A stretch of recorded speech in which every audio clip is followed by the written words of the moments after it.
السلام علیکم ورحمۃ اللہ وبرکاتہ۔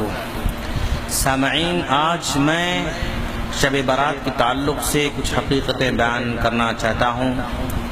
سامعین، عام مسلمان 15ویں شعبان کو شب برات کے نام سے موسوم کرتے ہیں، حالانکہ 15ویں شعبان کو شب برات کہنا سراسر غلط ہے۔ اس بارے میں جو فضائل بیان کیے جاتے ہیں وہ سب ماہ رمضان المبارک میں لیلۃ القدر کے ہیں۔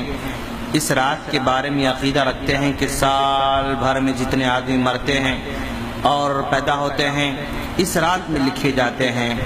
اس رات میں تمام عالم کی روزی لکھی جاتی ہے، عمریں بڑھائی جاتی ہیں، گناہ بخشے جاتے ہیں۔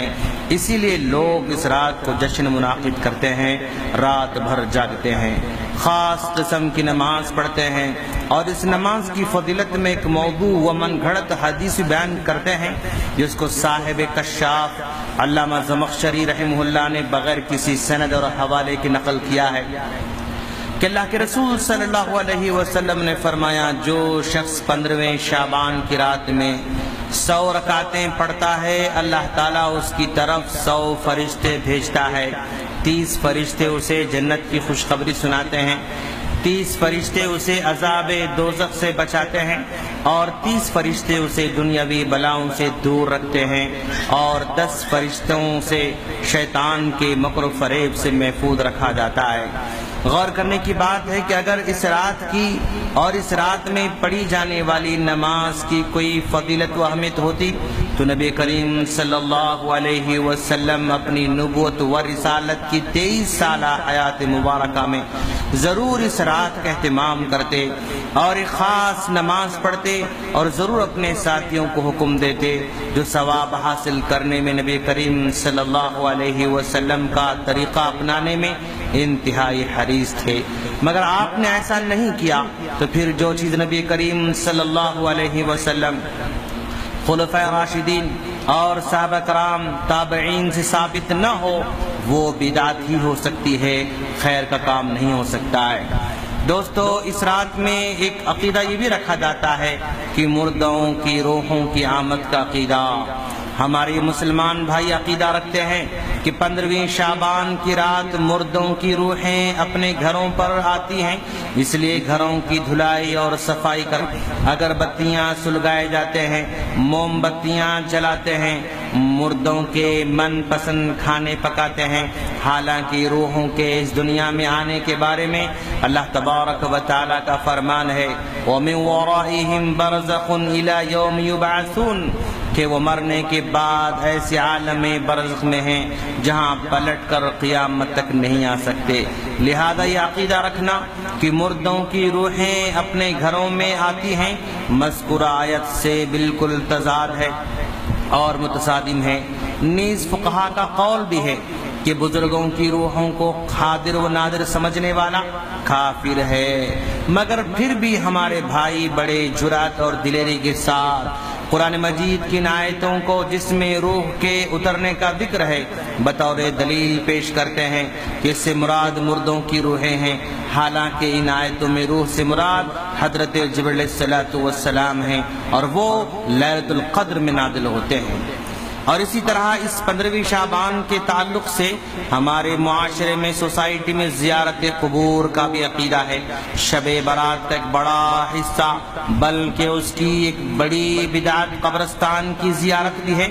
اس رات کے استقبال میں ہمارے بھائی قبرستان کی ٹوٹی پھوٹی قبروں کو سیدھی کرتے ہیں، چونا گچی کرتے ہیں، پھر قبروں پر اگربتیاں موم بتیاں سلگاتے ہیں، قمقمیں سجا کر پورے قبرستان کو منور کرتے ہیں۔ حالانکہ جس انسان کی قبر اس کے عقیدہ صحیحہ اور عمل صالحہ کی روشنی سے منور نہ ہو سکی، اسے اس بجھ جانے والی بناوٹی روشنی سے کیا فائدہ ہو سکتا ہے؟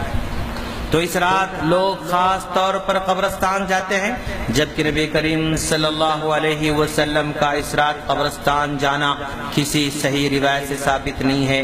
ویسے نبی کریم صلی اللہ علیہ وسلم کا معمول تھا کہ آپ قبروں کی زیارت کرتے تھے اور قبروں کی زیارت کا آپ نے حکم بھی دیا ہے، لیکن قبرستان کی زیارت کے لیے آپ نے کوئی خاص وقت مقرر نہیں کیا ہے بلکہ عام حکم دے رکھا ہے۔ معلوم ہوا کہ زیارت قبور ہر وقت مسنون ہے، نہ کہ صرف یہی ایک رات۔ اسی طرح ہمارے سوسائٹی میں اس 15ویں شعبان کو حلوہ خوری کا طریقہ بھی ایجاد کیا گیا ہے۔ ہمارے بھائی نیک کام سمجھ کر شب برات میں انواع و اقسام کے حلوے بناتے ہیں، اس پر فاتحہ دلواتے ہیں اور اپنے اس عمل کے ثبوت میں ایک دلیل پیش کرتے ہیں کہ جنگ احد میں نبی کریم صلی اللہ علیہ وسلم کے دندان مبارک شہید ہوئے تھے، اس لیے آپ نے حلوہ نوش فرمایا تھا۔ حالانکہ یہ سراسر غلط ہے، کیونکہ مورخین کے اتفاق کے مطابق شوال سن 3 ہجری میں نبی کریم صلی اللہ علیہ وسلم کے دندان مبارک شہید ہوئے تھے۔ 15 شعبان یا ماہ شعبان سے اس واقعے کا کوئی تعلق نہیں ہے۔ اگر بالفرض اس کو تسلیم کر بھی لیا جائے تو پہلے ہمارے بھائیوں کو چاہیے کہ وہ اپنے دانت توڑ لیا کریں، پھر بعد میں حلوہ کھائیں تو ممکن ہے سنت ادا ہو سکے۔ خلاصہ کلام یہ ہے کہ حلوہ خوری عبادت نہیں بلکہ بدعت ہے۔ ہمارے بھائیوں کو ایسے بدعتی کاموں سے پرہیز کرنا چاہیے۔ اسی طرح 15ویں شعبان کی رات کو آتش بازی کا کام بھی کیا جاتا ہے۔ اس رات میں ہمارے بھائی پٹاخے بازی کرتے ہیں۔ ایک طرف تو ان کا عقیدہ ہے کہ 15ویں تاریخ کو اللہ تبارک و تعالی آسمانی دنیا پر نازل ہوتا ہے اور ایک غروب آفتاب کے بعد پٹاخے چھوڑنا شروع کر دیتے ہیں تو گویا زبان حال سے کہتے ہیں کہ اے اللہ تو دور ہو جا، اے اللہ تو دور ہو جا، ہمیں تیری کوئی ضرورت نہیں ہے۔ اس طرح کی بات سامنے آ رہی ہے۔ اس طرح سالانہ کروڑوں روپیہ آگ کی نظر کرتے ہیں۔ اگر ایسے لوگوں سے کہا جائے کہ دینی کاموں کے واسطے روپیوں کی ضرورت ہے تو صاف جواب دیتے ہیں کہ ہاتھ ٹائٹ ہے، جیب تنگ ہے، اللہ جانے ان واہیات کاموں کے لیے روپیہ کہاں سے آ جاتا ہے۔ رب کائنات کا فرمان ہے ان المبذرین کانوا اخوان الشیاطین، فضول خرچی کرنے والے شیطان کے بھائی ہیں۔ اس لیے اللہ تبارک و تعالیٰ کے واسطے اس گھر پھونک تماشے کو چھوڑ دیں اور اپنی حلال کمائی کو حرام کاموں میں ضائع نہ کریں۔ ہم اللہ سے دعا کرتے ہیں کہ باری تعالیٰ تو ہمیں ان تمام بدعات و خرافات سے محفوظ رہنے کی توفیق عطا فرما، آمین۔